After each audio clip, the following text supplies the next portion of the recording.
बच्चों, जब भी ऐसा शेयर जो कि ओरिजिनली पार पे इशू हुआ था उसको फॉरफिट किया जाता है, तो entry for the forfeiture of the shares इस तरह से बनाई जाती है। आप जो है शेयर कैपिटल अकाउंट को डेबिट करेंगे।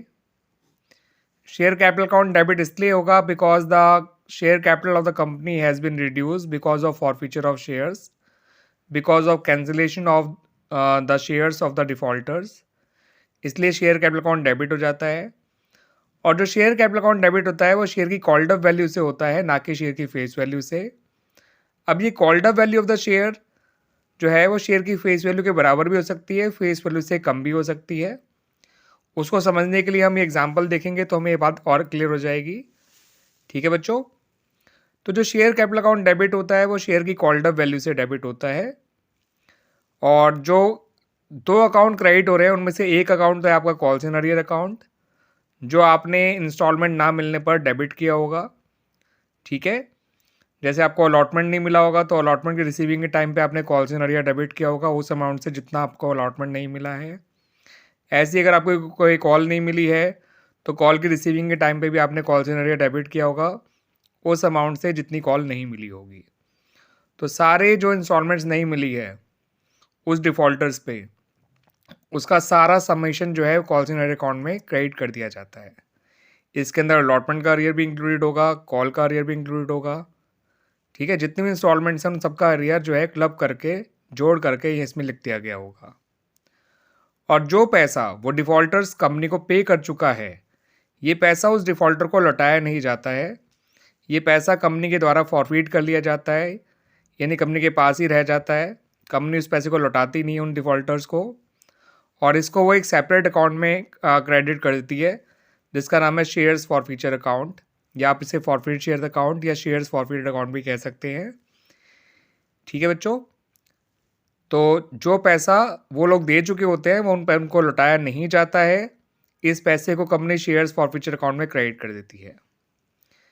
बाद में ये पैसा जो है इन फॉरफिट शेयर के री इशू पे अगर कोई डिस्काउंट दिया जाता है उस डिस्काउंट को अलाउ करने में यूज़ किया जाता है।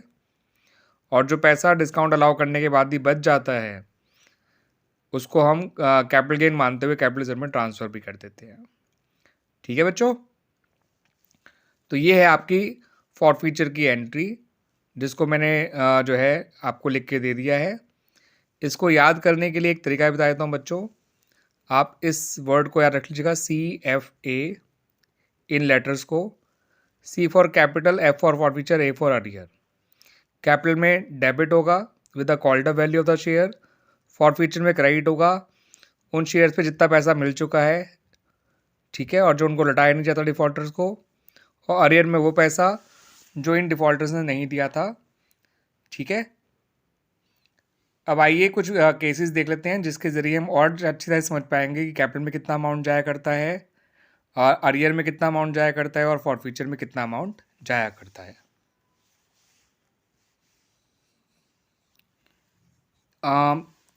इस एग्जाम्पल को देख लीजिए बच्चों। यहाँ पे मैंने 6 डिफ़ॉल्टर्स लिए हैं, इनके नाम है ABCDEF। ए पे 100 शेयर हैं, बी पे 200 शेयर हैं, सी पे 300 शेयर हैं, और डी पे 400, ई पे 500 और एफ पे 600। जो शेयर्स इनके पास हैं उनकी फेस वैल्यू है ₹10। कंपनी एप्लीकेशन पे ₹2 ले रही है, 3 अलॉटमेंट पे ले रही है, 3 फर्स्ट कॉल पे और बचा हुआ 2 वो फाइनल कॉल पे ले रही है। जो ए है उसने एप्लीकेशन तो दे दिया, लेकिन जैसे उसने अलॉटमेंट नहीं दिया उसका शेयर फॉरफिट हो गया before making the first call. तो जब ए का शेयर फॉरफिट करा गया तो शेयर की जो कॉल्ड अप वैल्यू है वो है केवल ₹5 पर शेयर, और 100 से इंटू करोगे तो ₹500 आ जाएगा, जो आप कैपिटल में लिख देंगे यहाँ पर। ए ने जितना पैसा दे दिया है 100 इंटू 2 200 वो जाएगा शेयर फॉरफीचर में। ए ने जो पैसा नहीं दिया है 100 इंटू 3 300 वो जाएगा कॉल्स इन अरियर में। तो 500, 200 और 300। क्लियर बच्चों? तो जब ए का शेयर फॉरफिट किया जाएगा तो फॉरफीचर का अमाउंट इस तरह से फिल किया जाएगा। ठीक है, अब यही बात बी पे देखते हैं।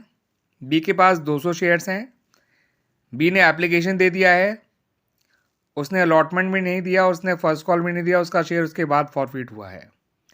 तो जब बी का शेयर फॉरफिट किया गया था कंपनी ने केवल 8 रुपये पर शेयर ही मांगा है, क्योंकि भी आखिरी कॉल के 2 रुपये मांगे ही नहीं गए हैं, उससे पहले उसका शेयर फॉरफिट हो गया है। तो 200 इंटू 8 1600 शेयर की कॉल्ड अप वैल्यू हो जाएगी, जो शेयर कैपिटल में आएगी।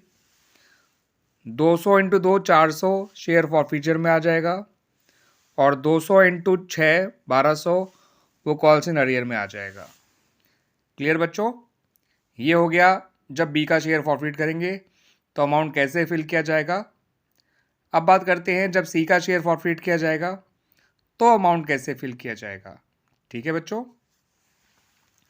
सी पे 300 शेयर थे ऑफ द सेम कंपनी। इसने भी केवल एप्लीकेशन दिया है, इसने अलॉटमेंट भी नहीं दिया, फर्स्ट कॉल भी नहीं दिया और फाइनल कॉल भी नहीं दिया। और सी का जो शेयर है वो फाइनल कॉल के बाद फॉरफिट हुआ है। ठीक है बच्चों, तो अब क्योंकि सी का शेयर सारी कॉल करने के बाद फॉरफिट हुआ है तो शेयर की जो कॉल्ड अप वैल्यू है वो पूरा 10 रुपये पर शेयर हो जाएगी, जो ए और बी के केस में नहीं था। यानी ए सी से कंपनी ने पूरा 10 रुपये पर शेयर मांग लिया है। तो 300 इंटू 10 3000 वो तो आ जाएगा शेयर कैपिटल में।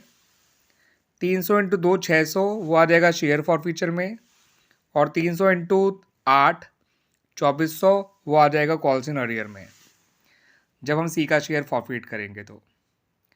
Now come to D.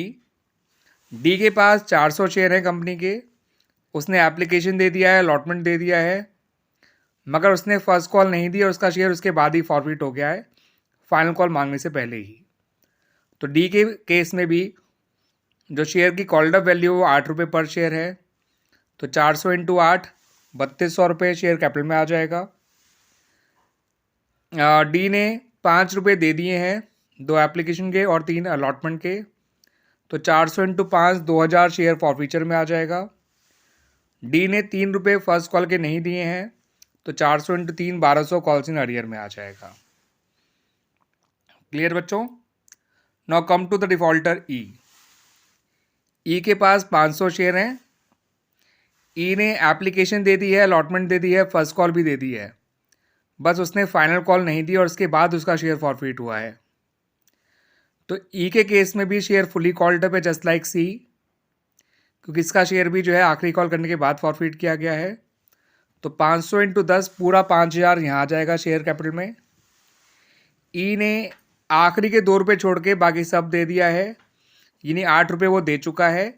तो 500 इंटू 8 4000 तो आ जाएगा शेयर फॉरफीचर में, और 500 इंटू 2 1000 आ जाएगा कॉल्स इन अरियर में। इस तरह से हमारा ई का अमाउंट फिल कर दिया जाएगा। फॉरफीचर की एंट्री सभी के लिए एक जैसी बनाई जा रही है, बस अमाउंट का आपको ध्यान रखना है बच्चों। Come to the last defaulter F. तो एफ के केस में बच्चों नंबर ऑफ शेयर्स हैं 600, और एफ के केस में भी कंपनी पूरा पैसा मांग चुकी है। देखिए, एप्लीकेशन और अलॉटमेंट वो पे कर चुका है और दोनों कॉल्स उसने नहीं पे करी हैं। तो एफ के केस में भी कंपनी का शेयर फुली कॉल्ड अप है। तो एफ का जो कैपिटल अकाउंट डेबिट होगा फॉरफिट करते समय एफ के शेयर को, वो 600 इंटू 10 6000 से होगा। 600 इंटू 5 जो पैसा दे चुका है, 2 एप्लीकेशन के और 3 अलॉटमेंट के, ये हो गया 3000, वो आ जाएगा शेयर फॉरफीचर में। और 600 इंटू 5 जो फर्स्ट कॉल और सेकंड कॉल का पैसा है मिलाकर 3000, वो आ जाएगा कॉल्स इन अरियर में। इस तरह से एफ का शेयर फॉरफिट करने की एंट्री भी बन जाएगी बच्चों। तो बच्चों, ये उम्मीद करता हूँ कि आप लोगों को ये forfeiture of 2 share which were originally issued at par अच्छी तरह से क्लियर हो गया होगा। ठीक है, ये एंट्री भी और इसमें अमाउंट कैसे फिल किए जाने हैं वो मेरे इस एग्जाम्पल के थ्रू आपको अच्छी तरह से समझ में आ गया होगा। थैंक यू बच्चों।